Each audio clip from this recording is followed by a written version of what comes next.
Сайн байцгаана уу хүүхдүүдээ. Өнөөдрийн эрүүл мэндийн хичээлээр стрессийг даван туулах эерэг аргуудын талаар үзэх болно.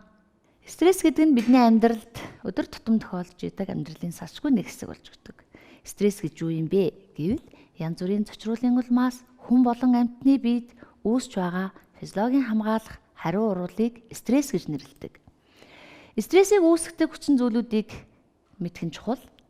Жишээлбэл амьдралын томоохон өөрчлөлтийн улмаас их дээд сургуульд гэр орноосоо хол явах, амьдрах, өвдөх зэрэг стресс дордог. За мөн амьдралын эерэг байдал ч гэсэн хүнд стресс болж өгдөг. Өдөр тутмын зүйлс жишээлх юм бол төгжрөл, дараалал зогсох, сургуультай холбоотой стресс үүсгэж гэвэл шалгалт өгөх, гэрийн даалгавраа хийх, спорт урлагийн тэмцээн наадмууд. За мөн ажилтай холбоотой стресс үүсгэгчд гэвэл цагийн хуваар уртсан цагаар ажиллах гэх мэтээс болж стресс үүсч идэг юм аа. Тэгэхээр стрессийн үед илрэх шинж тэмдгүүдийг 3 янзд авч үздэг. Жишээлх юм бол бие махбодод илрэх стресс, сэтгэл зүйд илрэх стресс, зан үйлд илрэх стрессийн шинж тэмдэг өөр байна.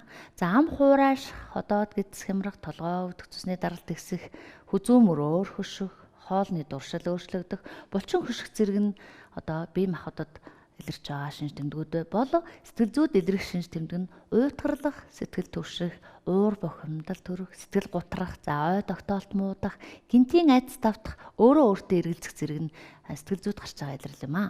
За мөн зан үйлд гарч байгаа илэрч байгаа шинж тэмдгүүд гэвэл аливаа зүйлийг хойшлуулах, хит баг, эсвэл их идэх зэргээс болж жин нэмэх асах, за мөн хэрүүл маргаан, зодоон дэгдэх, арх тамхи хэрэглэх, за хурууган оролт, хумсгаам ирэх, за мөн өдрийн хэмнэл өөрчлөгдөх, за цаашлах юм бол амиа хорлох хүртэл оролдлого хийх нь бол зан үйлд гарч байгаа шинж тэмдгүүд юм аа.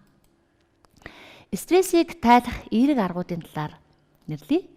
За найз нөхдөөгөө ярилцах, спортоор хичээллэх, зураг зурах, телевиз үзэх, хөгжим сонсох, за итгэдэг хүндээ өөрийнхөө асуудлыг ярих, хэн нэгэнд хэлж чадаагүйгээ бичиж өгөх, бичгээр өгөх, тийм ээ. Амьтанд тижээх, за амьтныг эрхлүүлэх гэх мэт. За хамгийн эдгээрээс хамгийн чухал эерэг арга нь бол амьсгалын дасгал хийх энэ арга байгаамаа.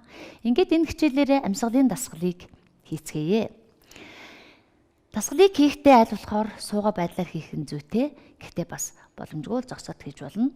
За тайван байдалд суугаад өөрийгөө орчноос тусгаарлаж бүх биеэ суллана. Дараа нь нүдэн анж дарамт болж байгаа бүх бодлоо орхиж амьсгалдаа анхаарлаа хандуулна.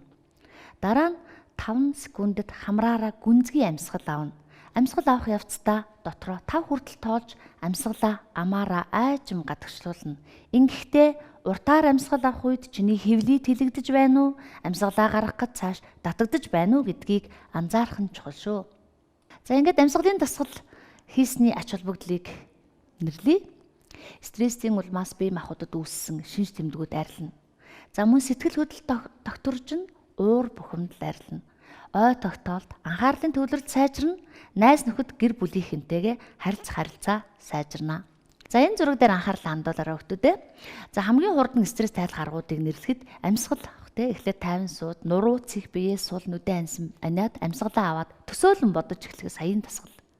За мөн анхаарлаа төвлөрүүлнэ. Өөр зүйл төвлөрөх нь 2-3 минут хангалттай байдаг. За мөн чихний илдгийг зөөлөн даралтаар 2-3 минут хийгээд үзээрэй. За инээмсэглэх энэ бол чин сэтгэлээсээ инээмсэглэх нь 45 минутын туршид гимнастик хийсэнтэй тэнцдэг байгаа. За мөн дасгал хөдөлгөөнийг идэвхтэй хийн, давталтай хөдөлгөөнийг хийн, давтан унших, за холхих гэх мэт энгийн аргуудаар стрессээ тайлж болно. За ингээд эцэст нь хэлэхэд чамаас өөр хинч чамайг аз жаргалтай болохгүй гэдгийг санаарай. Анхаарал хандуулсан хүүхдүүддээ баярлалаа.